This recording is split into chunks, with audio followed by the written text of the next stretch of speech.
S S ಟಿವಿಯಲ್ಲಿ ಜಾಹೀರಾತು ನೀಡಲು ಈ ನಂಬರಿಗೆ ಸಂಪರ್ಕಿಸಿ. ಎಲ್ರಿಗೂ ನಮಸ್ಕಾರ. ನಿಜವಾಗ್ಲೂ ನಮ್ಮ ಕನ್ನಡಿಗರಿಗೆ, ನಮ್ಮ ಕನ್ನಡ ಜನತೆಗೆ ಯಾವ ಥರ ನಾನು ಕೃತಜ್ಞತೆ ಹೇಳಬೇಕು ಅಂತಲೇ ಗೊತ್ತಾಯ್ತಿಲ್ಲ. ನಿಜವಾಗ್ಲೂ ನಾನು ಬಿಗ್ ಬಾಸ್ ಮನೆ ಒಳಗಡೆ ಇದ್ದಾಗ ಹೊರಗಡೆ ನನಗೆ ಈ ಥರ ಸಪೋರ್ಟ್ ಸಿಗ್ತೈತೆ, ಈ ಥರ ನನ್ನ ಎಲ್ಲ ಪ್ರೀತಿಸ್ತವ್ರೆ, ಆ ಪ್ರೀತಿ ಪ್ರೋತ್ಸಾಹ ಕೊಡ್ತವ್ರೆ ಅಂತ ಕನ್ಸು ಮನ್ಸರು ಅನ್ಕೊಂಡಿರಲಿಲ್ಲ. ಸಖತ್ ಖುಷಿ ಆಯಿತು ಆಚೆಗೆ ಬಂದಾಗ. ಇನ್ನೂ ನನಗೆ ನಾನೇ ನಂಬೋಕಾಯ್ತಿಲ್ಲ. ಆಮೇಲೆ ನನಗೆ ಸಖತ್ ಖುಷಿ ಆಗೋದೇನೆಂದರೆ, ನಮ್ಮ ಯೋಧರಾಗಿರ್ಬೋದು ಅವರು ವಿಡಿಯೋ ಮಾಡಾಕ್ತಾರೆ.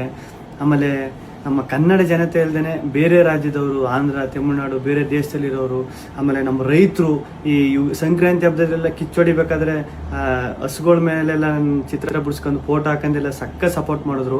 ಆಮೇಲೆ ನಮ್ಮ ಆಟೋ ಡ್ರೈವರ್ಸು ಸ್ಟಿಕ್ಕರ್ಸ್ ಎಲ್ಲ ಹಾಕೊಂಡು, ಆಮೇಲೆ ಪಾಪ ಈ ಟ್ಯಾಟೋ ಹಾಕೊಂಡು ಅವ್ರು ಯಾರು ಅಂತಲೇ ಗೊತ್ತಿಲ್ಲ ಪಾಪ, ಟ್ಯಾಟೋ ಎಲ್ಲ ಹಾಕೊಂಡು ಅಷ್ಟೊಂದು ಪ್ರೀತಿ ತೋರಿಸಿದ್ರು. ಒಬ್ರು ಇಬ್ರು ಅಂತ ಹೇಳೋಕ್ಕಾಗೋದಿಲ್ಲ, ಚಿಕ್ಕ ಮಕ್ಕಳಿಂದ ಹಿಡಿದು ದೊಡ್ಡವ್ರವರೆಗೂ ಅಷ್ಟೊಂದು ಪ್ರೀತಿ ಪ್ರೋತ್ಸಾಹ ಕೊಟ್ಟು ಈಗಲೂ ಕೊಡ್ತಾ ಇದ್ದೀರಿ. ನಿಜವಾಗ್ಲೂ ನಾನು ಬದುಕಿರೋವರೆಗೂ ಇನ್ನೊಂದು ಸಖತ್ತು ಆಶ್ಚರ್ಯ ಆಗಿದ್ದು, ಖುಷಿಯಾಗಿದ್ದು, ನಮ್ಮ ಮೀಡಿಯಾ, ನಮ್ಮ ನ್ಯೂಸ್ ಚಾನೆಲ್ಗಳು ಅಷ್ಟೊಂದು ಸಪೋರ್ಟ್ ಮಾಡಿದ್ರು ನನ್ನದು. ಆಮೇಲೆ ನಮ್ಮ ಸೋಷಿಯಲ್ ಮೀಡಿಯಾದಲ್ಲಿ ನಾನು ನಿಜವಾಗ್ಲೂ ಒಂದೇ ಒಂದು ನನ್ನ ಬಗ್ಗೆ ಒಂದು ನೆಗೆಟಿವ್ ವಿಡಿಯೋ ಆಗಲಿ, ಒಂದು ಟ್ರೋಲ್ ವಿಡಿಯೋ ಆಗಲಿ ಸತ್ಯವಾಗ್ಲೂ ನೋಡಿಲ್ಲ. ನಿಮ್ಮ ಪ್ರೀತಿ ಪ್ರೋತ್ಸಾಹ ಎಲ್ಲ ಹಿಂಗೆ ಇರಲಿ ಕೊನೆವರೆಗೂ.